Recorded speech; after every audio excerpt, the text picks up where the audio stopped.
What's going on, guys? Welcome to your second stimulus check update, stimulus package update, and Friday news report for November 6th. Today is hopefully the day that we will finally have some answers as to who will be the next president of the United States, who is going to win. Right now, Nevada is still counting. Pennsylvania is still counting. And Trump's lead in Georgia is, as of recording this video, is a little bit over 600 votes. Yes, his lead has dwindled down to only 600 votes. Right now, this is anybody's race. Georgia is very close. Pennsylvania is very close. Nevada still fairly close. And Trump is catching up to Biden in Arizona. So, we will see what happens moving forward. The Senate race in Georgia is coming down to the wire.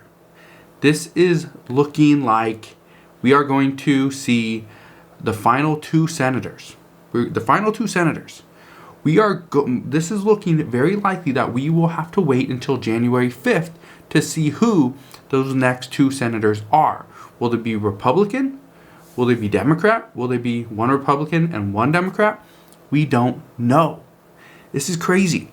And this is big because deciding or figuring out who is going to be in the Senate is huge. Because as of right now, if those two senators from Georgia are Democrat, that would mean Democrats would most likely hold the majority in the Senate. So this is a big race. The United States yesterday also saw 751,000 people first time jobless claims last week.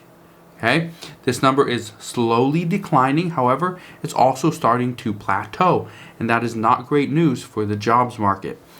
Like I said, it is slightly down. However, these numbers are much higher than pre-pandemic levels, and all of this stuff is being considered when it comes to the stimulus and stimulus negotiations. These reports are starting to show how important another round of federal unemployment benefits are leading into 2021. This slow in returning jobs, along with a spike in COVID cases, has many economists worried that a double-dip recession is very likely. When you combine this with the chances of seeing a highly contested election, which we're kind of seeing right now, and Nancy Pelosi possibly acting as president of the United States until there is a president that is chosen, and this has a lot of people scared as to what's to come next. Yesterday, on Thursday, November 5th, is a very important day. Yesterday, the United States recorded 121,504 new COVID cases and 1,108 deaths. Those are huge numbers. This is a single day record as a date for the United States, and so far experts have been right in their predictions as to how many COVID cases we should expect to see. If experts are right and this continues, we will have over 150,000 new COVID cases in a single day sometime next week. Also, if experts are right, and I sure hope they're not, if they are right, they did say we will have 400,000 deaths total by the end of 2020. That is just due to COVID. That means we still have over 160,000 deaths to go in a little bit over a month and a half. That is scary. If you combine all of this with the news that hospitals are now running out of N95 masks, and this could ultimately lead to more restrictions and possibly more shutdowns here in the United States or in certain states, that has a lot of people worried as to what's going to happen with their job, with their kids in school, and just their livelihood in general.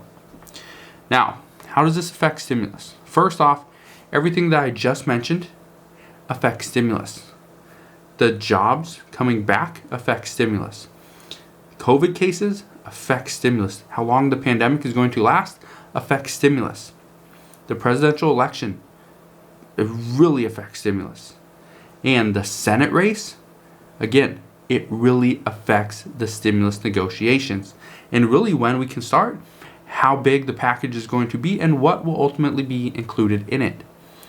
For example, a contested election and a Senate election runoff could potentially delay stimulus negotiations until the middle of January, if not further.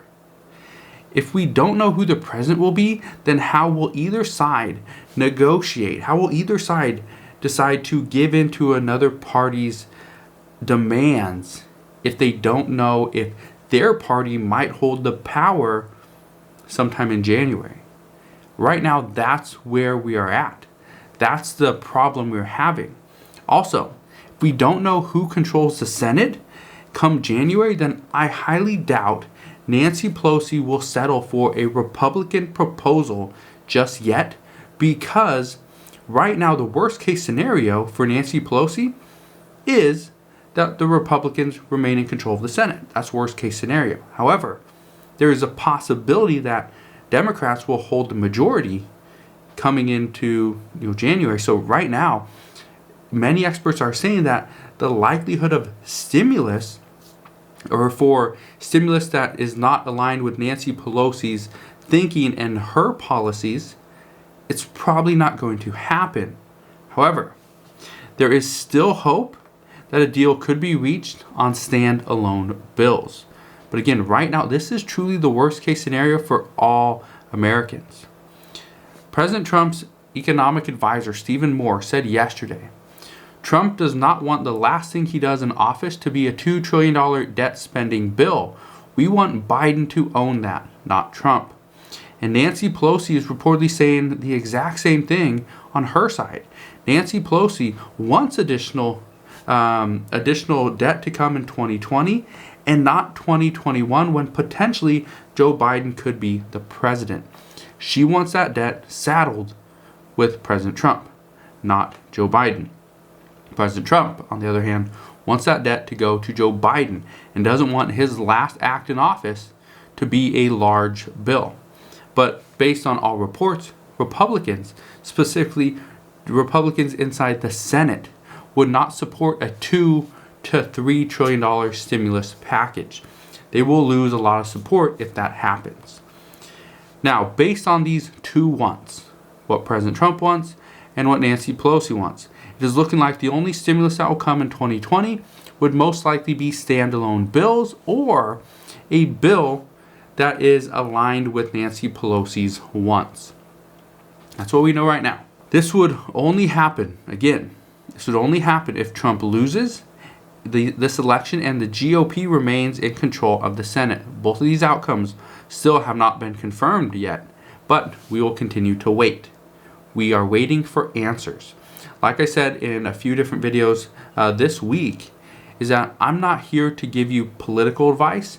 I want to get down to stimulus, because stimulus is going to help out the economy, get us all back on track, get us to the point where we can seriously make some money.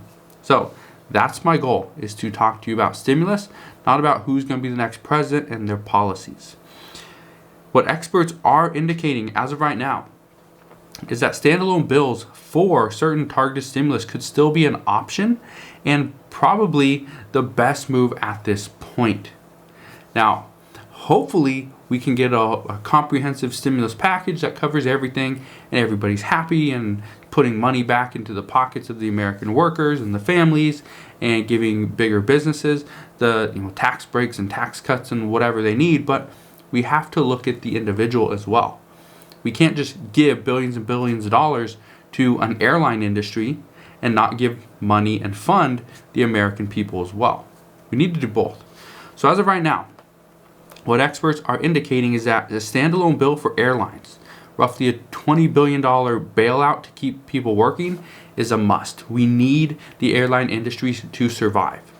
So we don't just give out the money to an airline industry and say, here's some money, go and buy back some stocks, go and invest in some new planes or whatever. What they are wanting to do is give an airline industry, let's say $20 billion, and tell them, go and hire back all the people that you just laid off. That's what they're currently wanting. There could also be a standalone bill for extending unemployment benefits. This could be huge. This would be about $300 to $400 per week, and this would help out many people. This would get the American families into the act of spending, which as of right now is actually coming to a slowing down quite a bit. It's almost at a crawl at this point. Also, PPP funding for struggling small businesses. This is huge. There are many reports saying that 1 out of every 3 businesses will close if they do not see, this is a small business, 1 out of every 3 small businesses, that is like 10 employees or less, they would close if they don't see additional relief in the next 6 months. So that's not good news. Just go down the street and count your favorite stores, your favorite shops, your favorite restaurants. How many of them are local? How many of them would be considered a small business? And now take 1 out of every 3 of those and get rid of them. What would that make you feel like? It would probably make you feel horrible, right? Also, a standalone bill could be in the works for funding for schools. This is considered one of the most important things right now, is getting kids back to school, but in a healthy and safe manner. Right now, if schools do not have the funding to provide protective equipment or safety equipment or safety gear, then how do they do that in a safe and healthy manner? They don't. And possibly, okay, I want to make sure you know this, and possibly a standalone bill would be there for a stimulus check. However, if things are as they are right now, we do not know who the president's going to be, and we are in limbo with the Senate. Right now, what we know is that Republicans might not go for a standalone bill for a stimulus check to the American people. For one, it's going to be rather costly in their eyes. However, for somebody like Jerome Powell, who's the Federal Reserve Chairman, he is stating that we need additional stimulus. We need people and families to spend more money to prop up the economy. And until we do that, until Congress does this, we're going to struggle. It's going to be a long time before we're back to normal. So they are saying that we need a stimulus check. It would be very helpful to the American people and the economy as a whole. However, it's unlikely if the Republicans will go for this at a time like this, when everything currently is in limbo. Experts are predicting that stimulus negotiations will not go as planned for either party now that we have more questions than answers. We need to know who the next president of the United States will be. Will it be President Trump? Will it be Joe Biden? Will neither one of them actually become president and Nancy Pelosi will be acting president for the time being? This is crazy to think about, but it could happen. We must know who controls the fate of the Senate. Will it be Republicans or will it be Democrats? As of right now, it's still about an 80% chance the Republicans remain in control of the Senate. The reason why it would flip Democrat is because it's currently 48 to 40, roughly 48 to 48. It's technically 46 Democrats and 2 independents that side with Democrats, so 48, and 48 Republican. If the 2 Senate races in Georgia go Democrat, or let's say they go Republican, okay, whatever, what's going to happen is that would shift the power. But here's what you need to know. If it goes, let's say 49 or 50-50, which it could, okay, we still have Alaska, but if it goes 50-50, what you need to understand is that the vice president will be the tiebreaker. If Joe Biden wins, that means Kamala Harris is the tiebreaker. She will most likely side with Democrats. She is a Democrat. If President Trump wins and it's 50-50 in the Senate, that means Mike Pence is now the tiebreaker. He is Republican. He will most likely side with Republicans. So that is what we need to know. We need to know who the next president is going to be. We also need to know who is going to decide really who gets the majority in the Senate. And lastly, we need answers on a timeline for a COVID vaccine. This is huge. On Monday, Mitch McConnell stated, not on Monday, but just the other day, he stated that on Monday, once the Senate returns, their top priority, their number one job will be stimulus. That's what they're going to discuss. This should give us some insight as to what kind of stimulus package Mitch McConnell is considering and what will come out of the Senate. Most as of right now are expecting another version of the skinny bill. This would include things like PPP funding for small businesses, liability protections, things like that. Well, we will see if that actually passes. The Senate is, again, right now, the Senate is not going to change. The Senate is still, it's majority Republican until January 3rd. That's when the new Congress would come in. As of right now, they can still get stuff done. However, it's unknown as to how much support they will get from Democrats. As of right now, inside the Senate, a bill will only pass the Senate if it has 61 votes. It has to have 61 votes. If it doesn't have 61 votes and it goes 53-47, which is normal, which is normally what happens this past year, and it dies in the Senate. It dies there and it will not go to the House.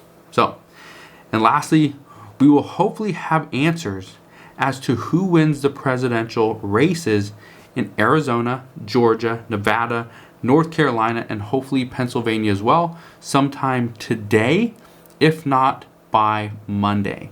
That's the goal. That's hopefully what we will see. But again, we don't know. What I can tell you right now is we will have some answers over the next few days, but these answers will most likely bring up just as many more questions as they provide answers to. So again, we will be in limbo. This is why I ask you to make sure you go ahead, hit that like button. For one, it really helps out the video and I greatly appreciate that. And also click that subscribe button down below so that I can keep you updated on all the stimulus negotiations, all the election news, and everything that is happening across the United States right now. Just want to thank you guys for watching and supporting this channel. You are very much appreciated. Thank you again for taking your time out, spending a little bit of time with me so I can keep you updated, and I'll see you guys on the next one.